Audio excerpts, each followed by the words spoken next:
You know, I never considered that the US are really a model of democracy, in spite of all appearances.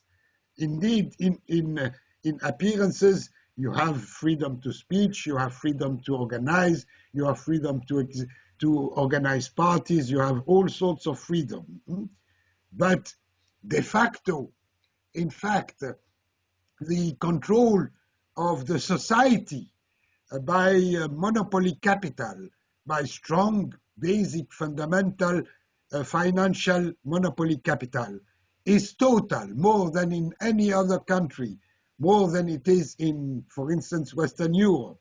And therefore, the margin for real effect of the use of the freedoms is a very narrow margin.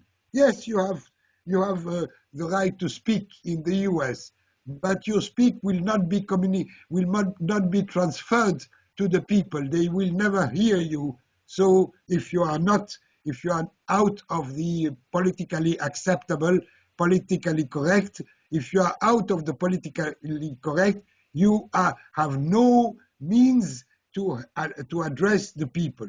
You have the example of the control of the society by the police state system. You have this gigantic scandal of the big ears hearing everybody in the United States and out of the United States. Out of the United States, going to even spying their so-called allies, even the leaders of their allied countries, like Mrs. Merkel, whose telephone was controlled by the U.S.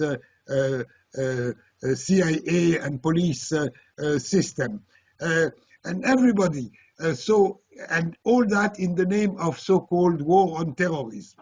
Well, this is a very good excuse, because indeed there are terrorists in the world, but I don't suspect that Mrs. Merkel has anything to do with communicating with terrorists, and yet she spied. Same with Mr. Hollande, the president of France, and so many others. But you see the degree of alienation of the US society, that in the US, the no ordinary people consider that as nothing harmful. We have to protect ourselves, the US society, from enemies, from not only terrorists, but everybody can be an enemy. Today, Putin is also an enemy. I don't think that Putin is a terrorist or is a friend of the terrorists, etc., etc. This system, we have reached a point in capitalism, in monopoly capitalism, where really democracy is being losing its legitimacy.